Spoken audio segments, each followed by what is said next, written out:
নমস্কার বন্ধুরা, আজ তোমাদের সাথে শেয়ার করব চাল কুমড়োর বড়ি বাড়িতে কীভাবে বানাই। এই বড়ি আমার খুব প্রিয়। তোমরা আমার আগের ভিডিওতে দেখেছো আমি বাপের বাড়িতে একটা বিশাল বড় চাল কুমড়ো নিয়ে এসেছি। তো যাই হোক, আর এইটা হচ্ছে চাল কুমড়ো গ্রেট করে যে ঝুড়োটা, এটা রেখে দিলাম কৌটোয় ভরে। যখন ইচ্ছা হবে তখন বড়ি পাড়তে পারবো, একটু ভিজিয়ে রেখে 1 ঘন্টা আগে ভিজিয়ে দিতে হবে। তো যাই হোক, দেখো বড়িগুলো কতটা খটখটে হয়েছে আর দেখতে কত সুন্দর লাগছে, তাই না? তো চলো দেখে নেওয়া যাক আজকের ভিডিওতে।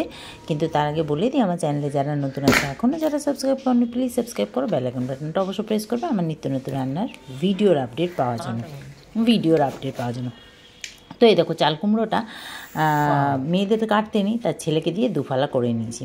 আর পাকা চাল কুমড়ো মানে এই নয় সে পাকা একদম প্যাতে হবে, ওটা না। পাকা চাল কুমড়োর মানে হচ্ছে এইটা, যে ভেতরে এইরকম একদম পাকা পাকা দানা হবে শুধু। আর চাল কুমড়োটা এরকম আমি কেটে ভালো করে ছুলে আর একদম ভাগে ভাগে করে নিয়েছি। তো ব্যাস, এবারে ধুয়ে নিয়েছি। আর চাল কুমড়োর গাটা না, পাকা চাল কুমড়োর গাটা পুরো সাদা চুনের মতো থাকে। তো যাই হোক, গ্রেট করে নিয়েছি। গ্রেট করে এইরকম একটা ঝাঁঝরি, এই যে ঝুড়ি, এর মধ্যে ঢেলে রাখলাম, পুরো জলটা বেরিয়ে যাবে।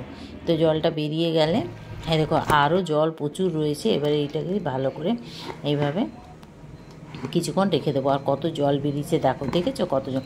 আর এইগুলো আমি রেখে দেবো মোরব্বা করার জন্য। আর তো যাই হোক, এই দেখো চাল কুমড়োর দানাগুলো এইরকম থাকবে। আর চাল কুমড়োর এই দেখো খোসার উপরে একদম সাদা সাদা চুনের মতো থাকবে, তবেই বুঝবে যে এটা পাকা চাল কুমড়ো।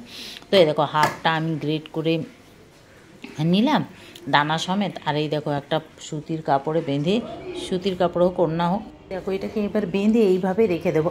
আর কি বিপদে পড়েছিলাম, এই যে যেদিন আমি চাল কুমড়োটাকে গ্রেট করেছি, আর আমি তো জানতাম না আর ঝড় আসবে বলে।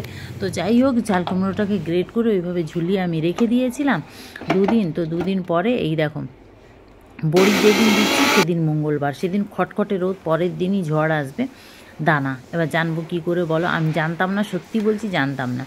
আর আমার যে কী বিপদ হয়ে গেছিলো তার নেই ঠিক। তো যাই হোক, ডালটাকে ভিজিয়ে রেখেছিলাম, বিউলির ডালটাকে ভালো করে বেটে নিলাম। আর এর মধ্যে একটা মশলা দেবো, দেখো আদা আছে, শুকনো লঙ্কা আছে, জিরে আছে, কাঁচা লঙ্কা আছে, ধনে আছে, কসুরি মেথি আছে, সব দিয়ে এই দেখো একটু কোর্সলি বেটেছি, মানে জল ছাড়া।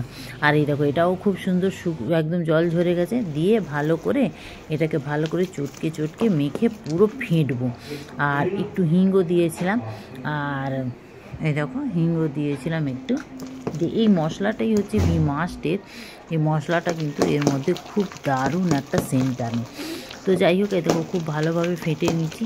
ডালটা না রাত্রে ভিজিয়ে রাখলে কি হয়, বড়িটা খুব নরম, মানে খুব সফট হয় বড়িগুলো, নাহলে বড়িগুলো একদম শক্ত শক্ত হয়ে যায় শুকনো হওয়ার পরে। আর এইভাবে দেখো বড়িটা ফেটে, মানে ডালটা ফেটে জলে দিয়ে দেবে, যদি ফ্লো করছে তাহলে ভাবে একদম পারফেক্ট ফেটা হয়েছে। তো ব্যাস, এবার থালাগুলোই দিয়ে আমি দেখো বড়ি দেবো। আর বড়ি ডালটা না যত একটু শুকনো বাড়বে জল না দিয়ে তত দেখবি খুব ভালো তাড়াতাড়ি টেনেও যায়। তো যাই হোক, থালার মধ্যে আমি তেল দিয়ে এই দেখো বড়িগুলোকে পেরে নিচ্ছি। দেখো কত শুকনো, আমি বেশি জল দিইনি। এর আগে আমি যখনই বড়ি করতাম না, সব সময় আমি বেশি জল দিয়ে বেটে দিতাম, জানো তো। তো যাই হোক, এই দেখো এইভাবে বড়িগুলো আমি সব থালায় দিয়ে দেবো। আর এই দেখো আমার বড়িগুলো কমপ্লিট, মোটামুটি 3-4টে থালায় হয়ে গেছে। আর এবারে এটাকে ব্যালকনিতেই রেখেছি আপাতত, ছাদে যেতে যে কষ্ট হয় বলে।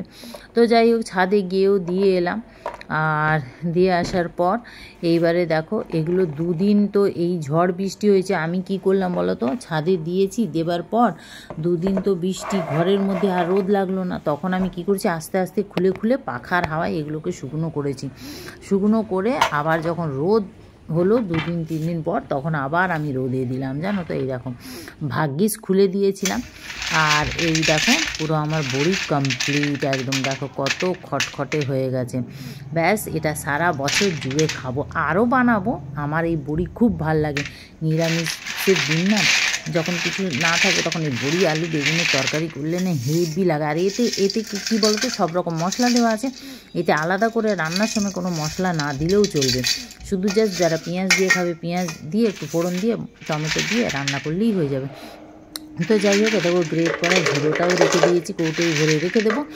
যখন মন চাইবে আবার বড়ি বানাতে পারবো। যাক, তোমাদের কেমন লাগলো অবশ্যই কমেন্ট করো, ভালো লাগলে লাইক শেয়ার করো, পেজটাকে ফলো করো, ইউটিউবটাকে সাবস্ক্রাইব করো। তোমরাও বানাও, বছর জুড়ে খাও, কিন্তু একটু খাটনি আছে, সত্যি বলছি।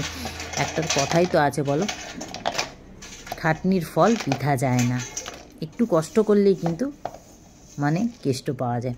তো যাই হোক, সবাই ভালো থেকো, সুস্থ থেকো, কেমন লাগলো জানিও। টাটা।